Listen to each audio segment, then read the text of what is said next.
নমস্কাৰ স্বাস্থ্য সম্পৰ্কীয় আমাৰ এই বিশেষ অনুষ্ঠানলৈ আজি আমি আমন্ত্ৰণ কৰি আনিছো এগৰাকী স্বাস্থ্য বিশেষজ্ঞ লগতে হোমিওপেথিক বিশেষজ্ঞ ডক্টৰ এছ এ আহমেদ তেখেত শহীদ যাদৱনাথ হোমিওপেথিক মেডিকেল কলেজৰ এক্স এছ'চিয়েট প্ৰফেচাৰ তেখেতৰ সৈতে আজি আমি কেঞ্চাৰ সন্দৰ্ভত কিছু কথা জানিম আৰু লগতে ইছ'ফেগাছ কেঞ্চাৰ অৰ্থাৎ খাদ্যনলী কেঞ্চাৰ সন্দৰ্ভত আমি বহুখিনি কথা তেওঁৰ পৰা জানিম খাদ্যনলী কেঞ্চাৰ কি হয় কেনেদৰে ইয়াৰ লক্ষণসমূহ কি হয় কেনেদৰে তাৰ পৰা আমি হাত সাৰিব পাৰিম হোমিওপেথিক মেডিচিনৰ জৰিয়তে এনে বিভিন্ন ধৰণৰ কথা আমি আজি তেখেতৰ সৈতে পাতিম স্যাৰ মোৰ প্ৰথম প্ৰশ্নটো হৈছে যে কেঞ্চাৰ কি আৰু কেঞ্চাৰৰ যে এই ভাগ খাদ্যনলী কেঞ্চাৰ এই সন্দৰ্ভত আমাৰ দৰ্শকে সহজ ভাষাত বুজি পোৱাকে আপুনি কেনেদৰে ক'ব ধন্যবাদ আচলতে কেঞ্চাৰ বুলিলে আমি জেনেৰেলি বুজি পাওঁ যে শৰীৰত কিছুমান গ্ৰথ হয় আৰু সেই গ্ৰথবিলাকে আমি কেঞ্চাৰ কওঁ যে খাদ্যনলীৰ ক্ষেত্ৰত দেখা যায় যে যিবিলাক মানুহ খোৱাত অসুবিধা পায় খোৱা উল্টি আহে বমি হয়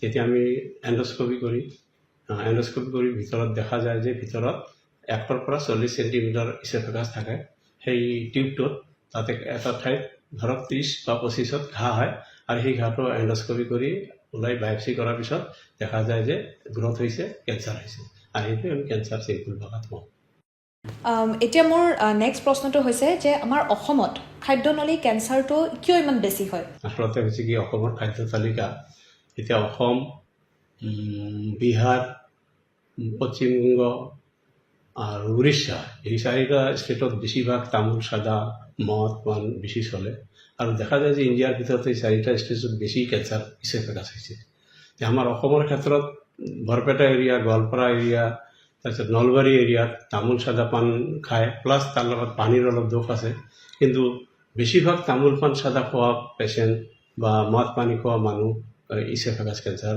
হোৱা দেখা যায় ইতিমধ্যে আমি প্ৰায় 23,000 কেছ পাইছোঁ তাৰে প্ৰায় 15,000 কেছে ইছ'ফেগাছ কেঞ্চাৰ গতিকে ইছ'ফেগাছ কেঞ্চাৰ আমাৰ অসমত খুব বেছি আৰু আমাৰ ষ্টেজত দেখা যায় যে অসমত যদি একেলগে যদি 10টামান ইছ'ফেগাছ কেঞ্চাৰ আহে তাৰে আমি মাত্ৰ 5টাহে বচাব পৰা যায় কিন্তু বেলেগ কাণ্ট্ৰিবিলাকত বা ফৰেন কাণ্ট্ৰিবিলাকত যদি 10টা ইছ'ফেগাছ কেঞ্চাৰ হয় তাৰে 2টাহে এফেক্টেড হয় বাকী 8টা পেচেণ্ট বাচি যায় গতিকে আমাৰ ইয়াত অসমত সদায় লেট কৰি আহে আচলতে লাষ্ট ষ্টেজত যেতিয়া মানুহ খোৱা বন্ধ হৈ যায় যেতিয়া খাব নোৱাৰা হৈ যায় ক্ষীণাই যায় আকৌ বিষ হয় তেতিয়াহে মানুহ আমাৰ তাতে আহে গতিকে ইছ'ফেগাছ কেঞ্চাৰ এনে জেনেৰেলি খোৱা খাদ্যবিলাকৰ ভিতৰত বেছিভাগ যি মানুহ টাইমত খোৱা লোৱা নকৰে মদ পানী খাই থাকে বিড়ি চাদা খায় সেইবিলাক মানুহৰে বেছিভাগ ইছ'ফেগাছ কেঞ্চাৰ হয় আৰু একেৰাহে দেখা যায় যে 30 বছৰত ষ্টাৰ্ট হয় আৰু সি লাহে লাহে 40-50 বছৰত বেছি হয় যিবিলাক মানুহৰ ষ্টমাকত কোনো গেষ্ট্ৰাইটিছ কম থাকে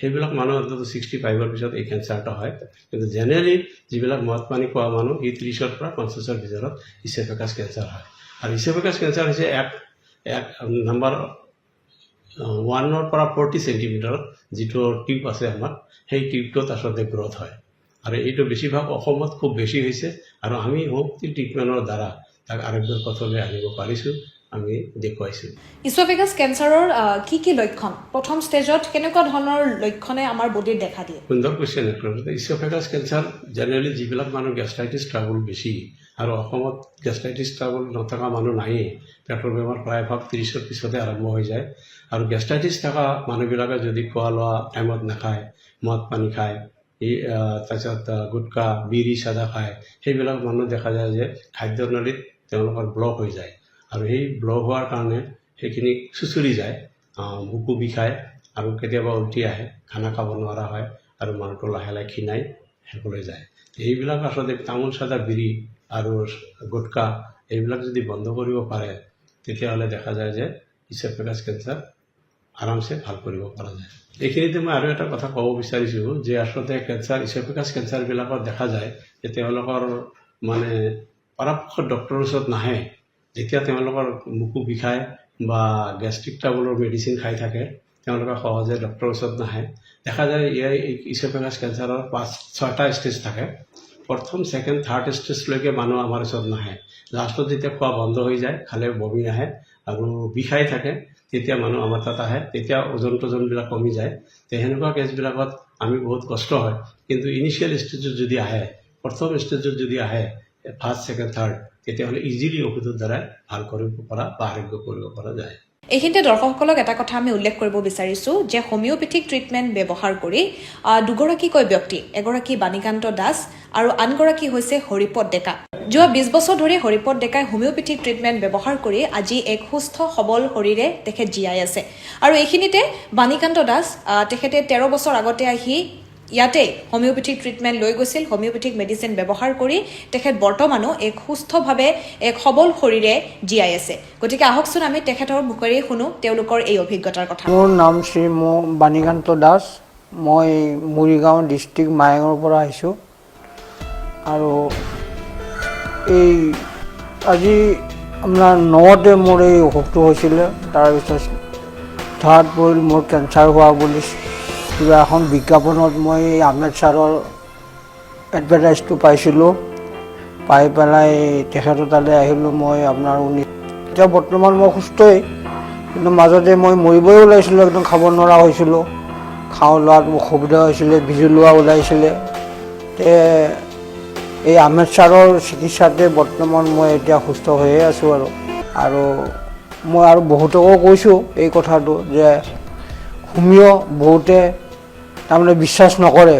মই বোলো বিশ্বাস মই কৰিছোঁ, কাৰণ ট্ৰিটমেণ্টটো দেৰি হ'ব পাৰে, কিন্তু ট্ৰিটমেণ্টটো মোৰ মতেদি ভাল। নহ'লেতো মই আজি ইমান দিনে মৰিলোঁ হয়। আজি 7 বছৰ 8 বছৰ হ'লহি।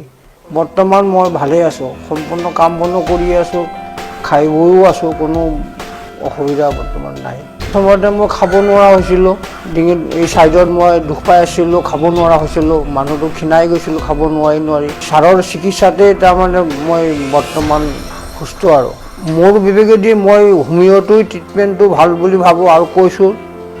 মোক আৰু বহুকেইজন মানুহে মোক ফোনত সুধিছিলে এইবিলাক বিষয়ে, পেপাৰ পত্ৰ পাইছিলে আহমেদ ছাৰৰ বিষয়ে, মোক বহুতেও সুধিছে। কিন্তু মই এইটো হোমিঅ'টো পৰামৰ্শটো দিছোঁ যে এইটো লওক, ট্ৰিটমেণ্টটো ভাল এলোপেথিতকৈ। খোৱা লোৱাৰ এতিয়া ধৰক মোক আপোনাৰ চাদা, বিড়ি, তামোল, পাণ এইবিলাক খাব বন্ধ কৰিছিলে। আৰু এনে চিকিৎসা লোৱা অৱস্থাতো তেওঁ কিছু খোৱাত বাছ দিছিলে, যেনে তেল মছলা, মাছ মাংস কিছুদিন খাব মানা কৰিছিলে। আৰু চাদা বিড়িটো এতিয়াও মই নাখাওঁ, এই বাদ দিয়াই আজিলৈকে মই। কেঞ্চাৰ আমি আজি 30 বছৰৰ পৰা ট্ৰিটমেণ্ট দি আছোঁ।